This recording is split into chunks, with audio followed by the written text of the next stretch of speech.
Vous êtes sur Kavi TV, heureux de vous retrouver. Bienvenue dans ce journal au sommaire. Le comité national permanent du suivi des résolutions issues du cadre du dialogue inclusif interguinéen est-il en perte de vitesse? Sans aucune session depuis plus de 8 mois maintenant, les interrogations se multiplient. Des membres du dit comité ont connaissance de la crise mais s'accrochent à l'espoir de voir des jours meilleurs. Et pour favoriser le développement de la Guinée, il faut un réaménagement du programme d'enseignement dans les établissements scolaires. C'est une proposition faite par un acteur de l'éducation, par ailleurs président d'un parti politique. Pour lui, c'est la seule solution efficiente. Ces explications à suivre dans ce magazine. Et dans le reportage de la semaine, nous nous sommes intéressés au Faninko. Le nom vous paraît étrange, mais en Guinée, c'est une expression connue de tous. Ce sont les blanchisseuses qui font du porte-à-porte. Ces femmes, pour la plupart, quittent des zones très reculées de Conakry pour gagner leur quotidien à travers cette activité qui n'est pas sans difficulté. Vous le verrez dans ce magazine. Voilà pour le sommaire. Encore une fois, bonsoir. Où en sommes-nous avec le cadre du dialogue inclusif interguinéen? C'est en tout cas l'inquiétude de bon nombre d'acteurs jouant un rôle très important dans la transition. Le comité créé pour le suivi des résolutions issues du cadre du dialogue évolue à dents de scie. Certains parmi les membres conscients des difficultés considèrent toutefois le cadre du dialogue encore ouvert. Giba Bari, reportage. Après sa mise en place, le Comité national permanent de suivi de la mise en œuvre des résolutions issues du cadre de dialogue inclusif interguinéen devrait se retrouver à chaque fin du mois pour la tenue d'une session convoquée par le Premier ministre qui en est le président. Mais dans la réalité, cela n'est plus effectif depuis plus de 8 mois, déplore Tokpa Dounamou, membre du comité. Et ce que nous réclamons, c'est justement la tenue d'une plénière pour essayer de prendre la température. Et en période de transition, il ne faut pas rompre le dialogue. Ça doit être un processus continu. En dépit de cette réalité, le comité poursuit ses travaux sans son président et lui transmet les rapports. Des rapports qui sont toujours sans suite, déclare Tokpa Dounamou. Une situation qui risque de freiner l'atteinte des objectifs assignés au comité. Aucune explication n'est donnée aux membres du comité pour qu'on sache réellement qu'est-ce qui se passe. Nous sommes des acteurs politiques majeurs, nous comprenons les problèmes de gouvernance et s'il y a des difficultés, qu'ils les exposent et ensemble que nous discutions et que nous fassions aussi un retour à la base. Le dialogue inclusif interguinéen qui a abouti à la rédaction de 35 résolutions est comme au point mort. Le comité de suivi chargé de veiller à la mise en œuvre n'arrive toujours pas à fonctionner normalement. Dans l'actualité de cette semaine également, Simandou 2040, le projet minier promet des jours radieux pour les Guinéens, jamais vécu en Guinée selon les autorités. Aussi, des juristes miniers fondent leur espoir sur ce projet quant à ses aspects emploi et contenu local séduisant. C'est le cas d'Ibrahima Diabaté. Ce juriste pétro-minier est convaincu du changement que va apporter ce projet de grande envergure. Il fustige cependant l'absence de la publication de la convention minière. Amara Bangoura et Guy Babari, reportage.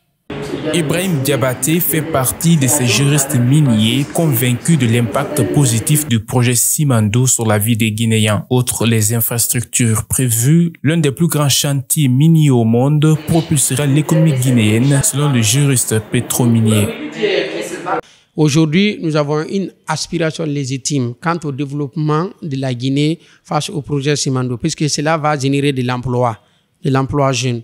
Les jeunes ne seront plus au chômage du côté de Simandou, les jeunes auront, la formation requise, puisque dans le contenu local, la loi sur le contenu local, il y a la formation, il y a, le privilège donné aux entreprises locales. Ce qui inquiète plus d'un, c'est le respect des engagements de part et d'autre, conformément au code minier guinéen. Notre interlocuteur dit ne trouver aucun désaccord, vu que la part de l'État est respectée. Je pense qu'il n'y a pas de difficulté liée à cela quand on fouille le code minier, puisque l'article 150 est respecté. L'article 150 donne la part contributive de l'État à hauteur de 15%. Des reproches, s'il en existe, le juriste pétrominier les identifie par la non-publication de la convention minière. À date, nous ne savons pas où se trouve la convention de base, ou plutôt la convention minière avec ces sociétés. Donc, si nous ne voyons pas la convention de base, nous ne pouvons pas vraiment détecter ce que la Guinée doit gagner. En conséquence, pour Ibrahima Diabaté, si elle n'est pas publiée, elle déroge à plusieurs principes de l'ITIE, Initiative pour la transparence des industries extractives. La conférence mondiale sur le changement climatique COP29 se tient cette année à Bakou, la capitale de l'Azerbaïdjan. Une rencontre aux grands enjeux, notamment la recherche des financements pour les pays moins développés pour faire face au phénomène du changement climatique. Dans une interview accordée à notre rédaction vendredi, le président de l'ONG La Guinée Verte déplore l'absence de certains grands pollueurs à ce rendez-vous mondial. Ansoubaï Le Baldé. La COP29 se tient avec un enjeu majeur, celui d'obtenir un financement pour les pays moins développés à travers le monde. Ce par un accord définissant un nouvel objectif collectif chiffré post-2025 conformément à la décision numéro 1 de la COP21, celle qui a accompagné l'accord de Paris qui prévoit que ce nouvel objectif soit fixé avant 2025 à partir d'un niveau plancher de 100 milliards de dollars par an. Avec la COP29 qui se tient à Azerbaïdjan en 2024, la rencontre est boycottée par les représentants des pays grands pollueurs de l'environnement, regrette Algassimou Diallo, président de l'ONG La Guinée Verte. Le regret, c'est que les pays les plus grands pollueurs, leurs représentants ne se sont pas présentés à la COP cette fois-ci. Et encore les pays les plus développés qui sont plus encore qui sont les plus pollueurs ont présenté des textes qui leur sont favorables, c'est-à-dire au détriment des pays les moins avancés, et c'est ce qu'il y a lieu de regretter. Et si on évolue dans ce sens, il y aura un manquement à cette conférence internationale pour le changement climatique. Et c'est ce qui ne sera pas bon pour l'humanité. Sinon que des décisions importantes doivent intervenir pour prendre garde des méfaits du changement climatique dans le monde, avec le recul de certains pays de se donner pour mettre fin ou minimiser le réchauffement climatique. Le phénomène, pour sa part, gagne du terrain. Vous avez vu cette année, il y a eu beaucoup d'inondations, il y a eu des incendies presque dans tous les mondes. En Afrique, ici, il y a eu des inondations. Tout récemment, en Espagne, il y a eu des inondations. Tout ça parce que l'application tarde à venir au niveau des décisions des différentes COP précédentes. Selon Algassimou Diallo, environnementaliste, la température actuelle est à une marge d'augmentation de 1,5 degré Celsius. Ce cap ne doit point être dépassé, sinon la situation sera plus compliquée pour l'humanité à l'avenir, prévient l'activiste.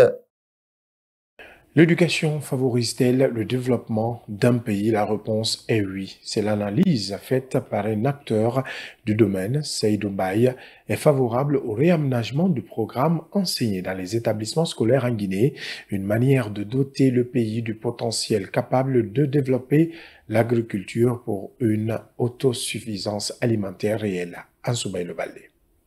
La Guinée pourra bien sortir du trou pour enfin connaître un développement réel par la volonté de tout un chacun. Passer par l'éducation sera l'une des bonnes manières pour arriver à ce rêve tant attendu par les Guinéens, estime Seydou Baye, acteur de l'éducation. Selon lui, le programme enseigné dans les écoles doit être réaménagé pour une amélioration du niveau des apprenants dans les écoles. En géographie, par exemple, nous avons le problème d'autosuffisance alimentaire. Il faut changer le programme. Comment on peut aménager nos différents domaines pour faire l'agriculture, exciter les enfants vers l'agriculture. Comment on peut s'aimer, par exemple le riz, l'arachide, comment on peut cultiver manioc, patate. C'est comme ça exciter les enfants. Plus loin, Seydou Baye propose la suppression du certificat d'études élémentaires CEE qui, à ses yeux, n'a pas assez de valeur dans la vie professionnelle. Tous les problèmes examinés dans les meilleures conditions, L'examen d'entrée en sixième année, il faut supprimer. Ça n'a aucune importance. Ça n'a aucune valeur. Si vous voulez commencer à faire quelque chose dans le pays, là, on vous demande certificat, par exemple, l'attestation du niveau brevet. Mais il n'y a plus l'attestation du niveau sixième année. Pourquoi faire cela? Préparer les enfants pour le brevet, ils vont faire le brevet maintenant.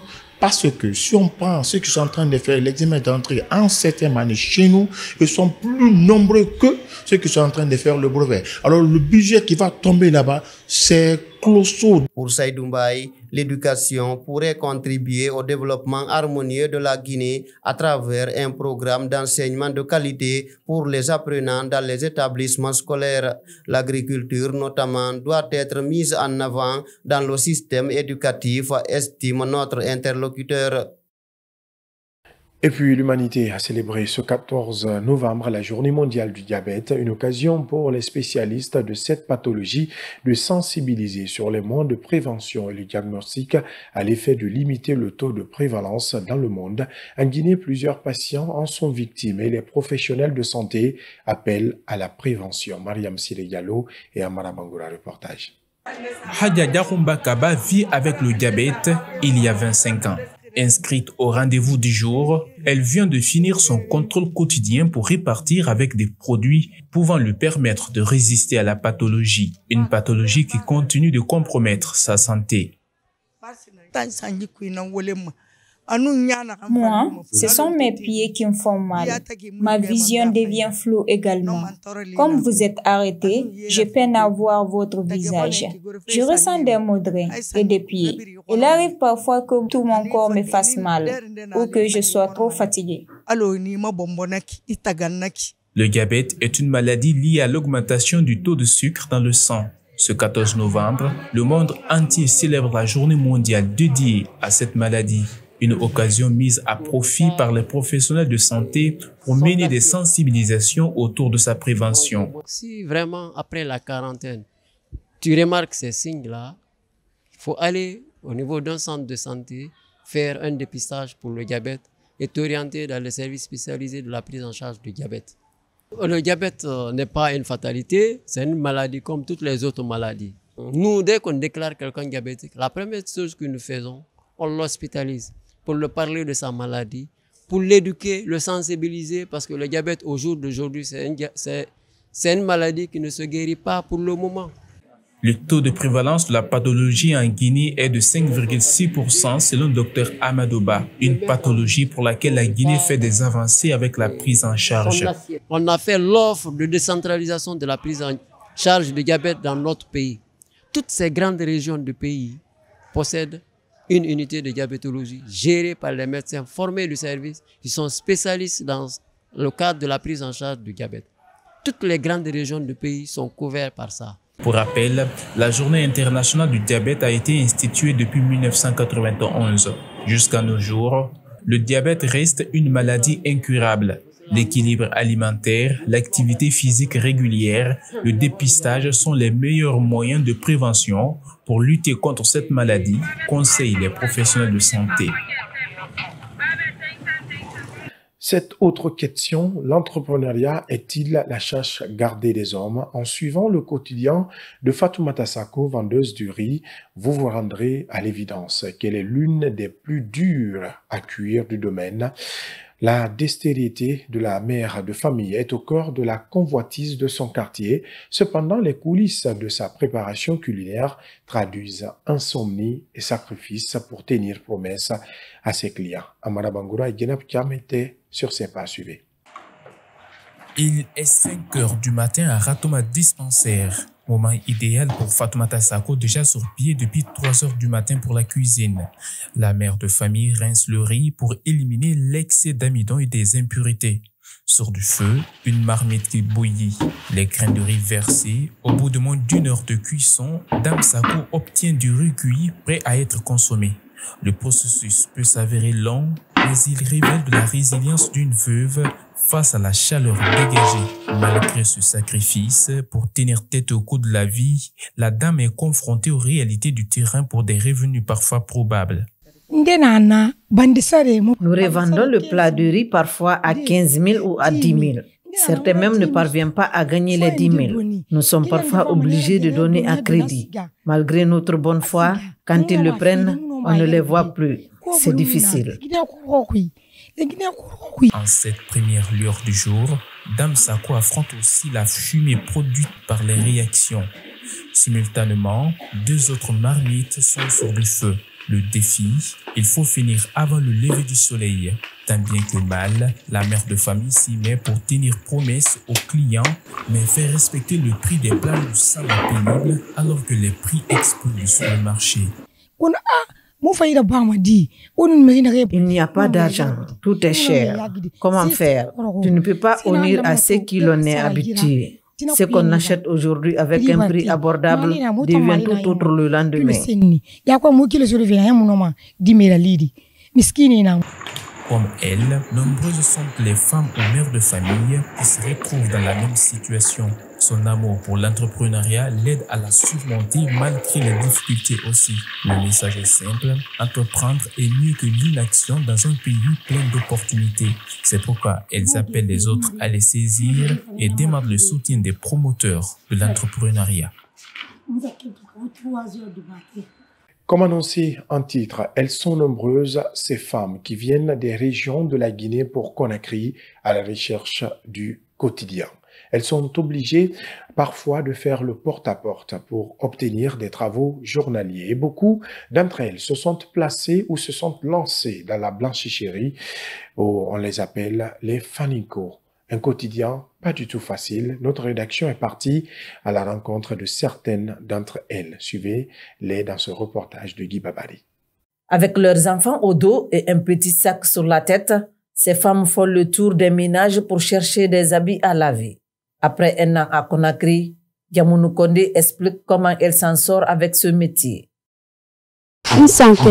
Cela fait 1 année et quelques mois que je suis dans ce métier.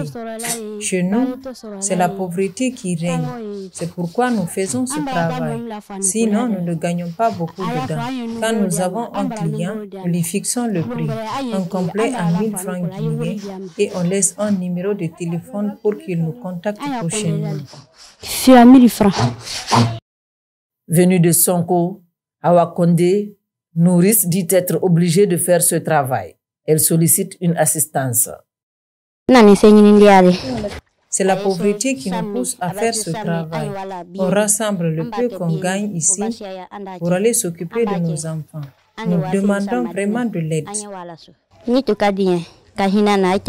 Retrouvée dans l'un des quartiers de Conakry, Elira Kamara comprend la situation de ces femmes qui, dit-elle, cherchent de quoi vivre.